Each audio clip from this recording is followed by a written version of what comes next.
En casa hay vida y adoración. El siguiente devocional es para que lo disfrutes en familia. Buenos días, amados hermanos. Damos gracias al Señor que podemos estar juntos una vez más para seguir meditando en el tema de la fidelidad de Dios en el libro de los Salmos.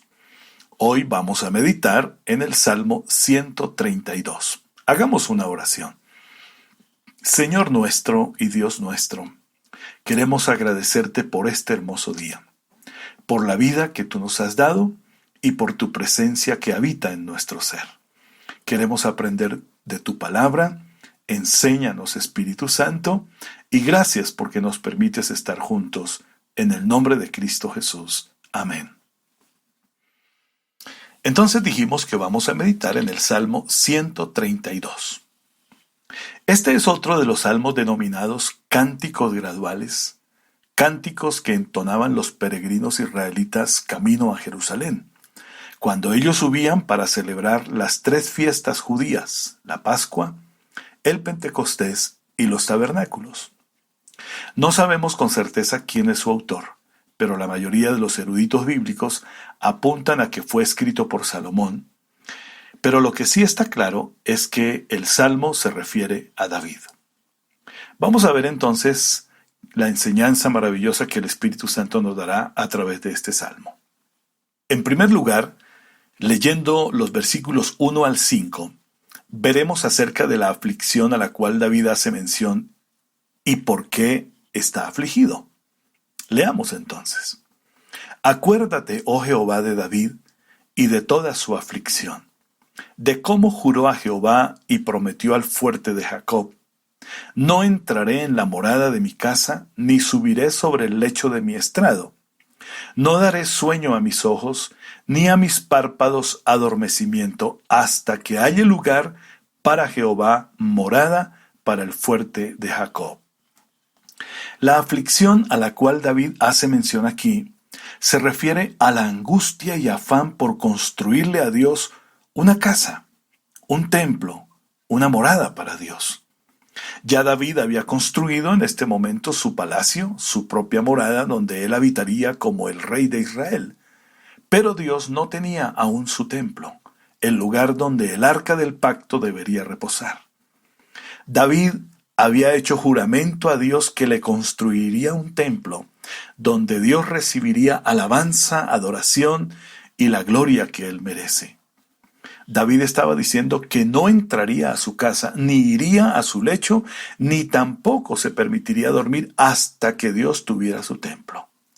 Creemos que el sueño más importante en la vida de David era construir una casa para Dios, un templo donde Dios manifestaría su presencia y sería alabado por su pueblo. El arca de Dios, que era el símbolo de la presencia de Dios en medio del pueblo, estaba entre cortinas. Aún no había templo donde colocarla.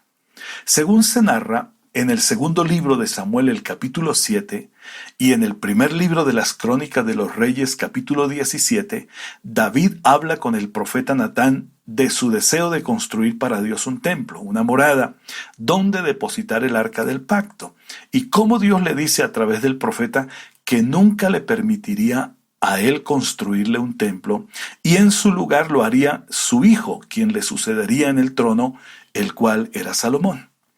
Veamos lo que le dice Dios a David.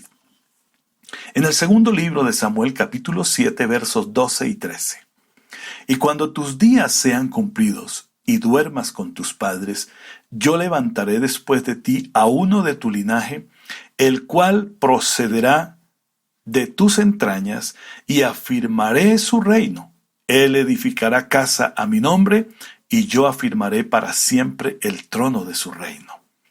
La enseñanza que nos deja David en estos versículos nos confronta, nos exhorta con respecto al afán que debe haber en nosotros como hijos de Dios, como la iglesia que somos del Señor Jesucristo, para hacer de nuestras vidas una casa, un templo para Dios.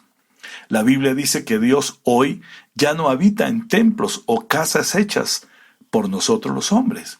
Él habita en nuestras vidas salvadas y transformadas por el Señor Jesucristo. Gloria a Dios. Vamos a leer en el libro de los Hechos el capítulo 17, el versículo 24. Este es un mensaje de Pablo.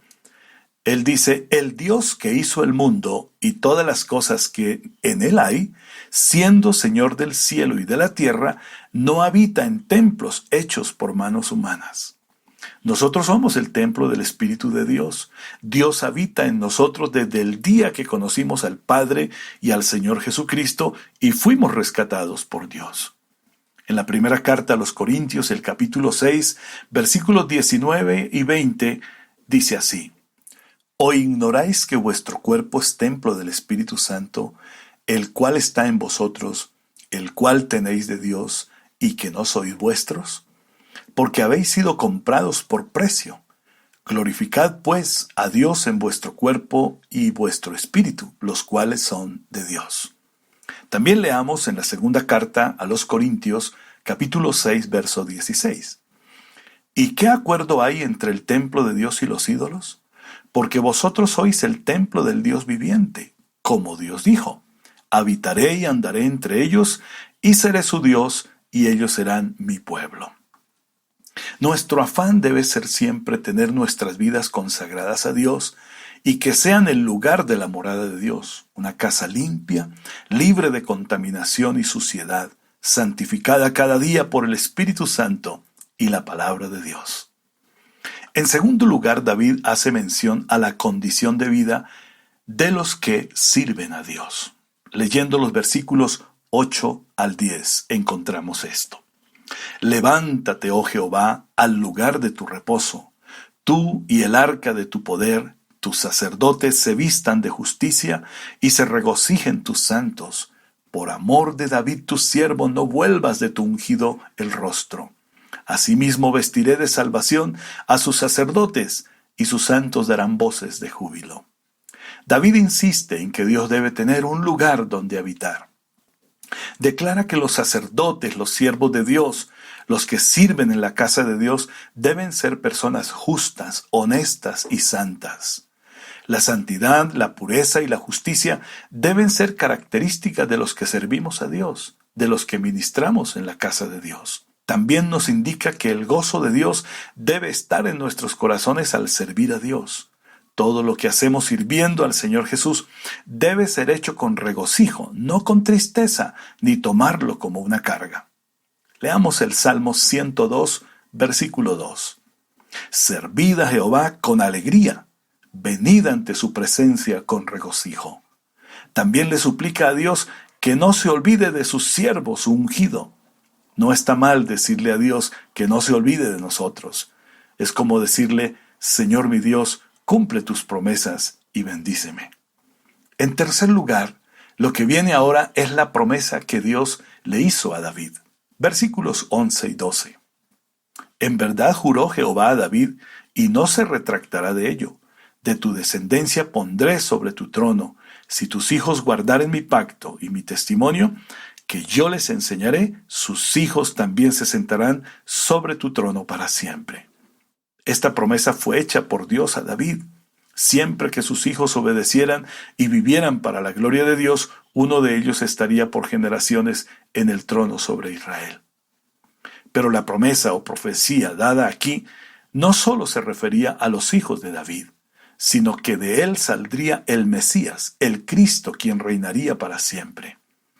El apóstol Pedro, refiriéndose a esta promesa, dijo, Hechos 2, 29 y 30, Varones hermanos, se os puede decir libremente del patriarca David, que murió y fue sepultado, y su sepultura está con nosotros hasta el día de hoy.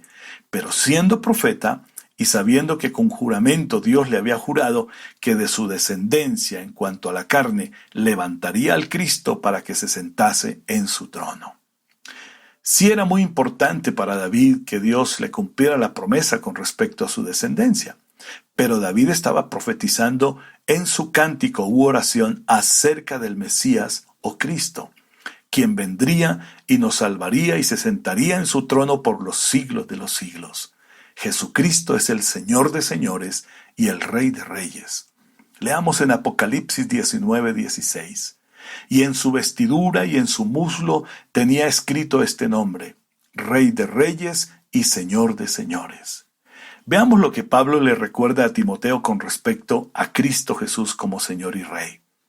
En la primera carta de Pablo a Timoteo, capítulo 6, versos 14 al 16, dice: que guardes el mandamiento sin mácula ni reprensión hasta la aparición de nuestro Señor Jesucristo, la cual a su tiempo mostrará el bienaventurado y solo soberano Rey de reyes y Señor de señores, el único que tiene inmortalidad, que habita en luz inaccesible, a quien ninguno de los hombres ha visto ni puede ver, al cual sea la honra y el imperio sempiterno. Amén. Alabemos, adoremos y postrémonos delante de nuestro glorioso Rey de reyes y Señor de señores, Jesucristo. En cuarto lugar y por último, miremos la promesa de Dios a David con respecto al lugar de su morada, de la bendición que él enviaría a sus sacerdotes y de su fidelidad a David. Versículos 13 al 18.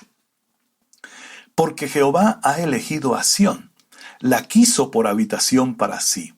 Este es para siempre el lugar de mi reposo. Aquí habitaré porque la he querido. Bendeciré abundantemente su provisión, a sus pobres saciaré de pan. Asimismo vestiré de salvación a sus sacerdotes, y sus santos darán voces de júbilo. Allí haré retoñar el poder de David. He puesto lámpara a mi ungido.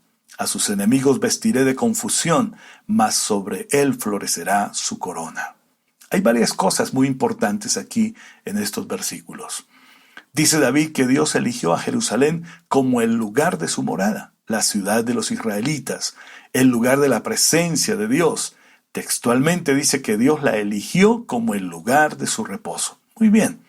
Eso significaba para David y para los israelitas Jerusalén, su hermosa ciudad. Dios le dice a David que ese lugar es amado por él y Dios habitaría allí para siempre. También Dios le promete que nunca faltaría la provisión de Dios para sus hijos y para su ciudad. A sus sacerdotes les vestiría de salvación y a sus santos vivirían gozosos. También Dios les promete que nunca faltaría la provisión de Dios para sus hijos y para su ciudad. A sus sacerdotes les vestiría de salvación y sus santos vivirían gozosos. El Señor le promete a David que lo respaldaría siempre y que a sus enemigos vestiría de derrota y confusión. Todas estas maravillosas cosas que Dios está prometiendo a David también se están refiriendo proféticamente a Cristo el Señor y Rey y a la Iglesia de Cristo. Nosotros somos la ciudad de Dios, somos su morada y el lugar de su reposo. Él se deleita en el corazón de su amada la Iglesia. Él vive en cada uno de los miembros de su cuerpo. Siempre le dará su provisión abundante y cuidará de nosotros. A sus siervos vestirá de salvación y a todos nos colmará de gozo y de júbilo. En nosotros y para nosotros, Cristo será por siempre nuestro Rey y Señor, quien cuidará de todos, confundirá y derrotará a todos nuestros enemigos. El apóstol Pedro escribió lo siguiente en su primera carta, capítulo 2, versículos 9 y 10. Mas vosotros sois linaje escogido, real sacerdocio, nación santa, pueblo adquirido por Dios, para que anunciéis las virtudes de aquel que os llamó de las tinieblas a su luz admirable. Vosotros que en otro tiempo no erais pueblo, pero que ahora sois pueblo de Dios, que en otro tiempo no habíais alcanzado misericordia, pero ahora habéis alcanzado misericordia. Esta escritura nos recuerda lo que somos y significamos para nuestro Dios. Jamás debemos olvidar estas verdades maravillosas que alientan y alentarán nuestras vidas en estos tiempos difíciles y en el mañana. Deleitémonos en Cristo y en lo que Él ha hecho de nosotros, su iglesia, su amada. Nosotros somos el fruto de su aflicción, como nos lo recuerda el profeta Isaías. Leamos en Isaías 53:11. Verá el fruto de la aflicción de su alma y quedará satisfecho. Nosotros somos la morada de Dios, somos el deleite de Dios, somos el lugar del reposo de Dios, por quienes Jesucristo dio su vida para salvar la nuestra. Él nos defenderá y nos prosperará abundantemente. Concluyamos entonces de esta manera. Dios es fiel a sus siervos y les cumple sus promesas. Jesucristo ha hecho de nosotros la morada de Dios y la satisfacción de Él. Debemos vestirnos de justicia y santidad y vivir para la gloria de Dios. Gloria sea al Señor por la meditación de su palabra. Demos gracias al Señor. Gracias, amado Dios, por habernos regalado este tiempo y porque hemos podido aprender de tu palabra. Tú eres Dios eternamente fiel. Bendícenos hoy a nosotros, a nuestra familia y a toda la iglesia. En el nombre de Jesús. Amén. Un buen día, mis hermanos. Dios les bendiga. No dejes de orar. Aparta un tiempo especial para Dios. En casa hay vida y adoración.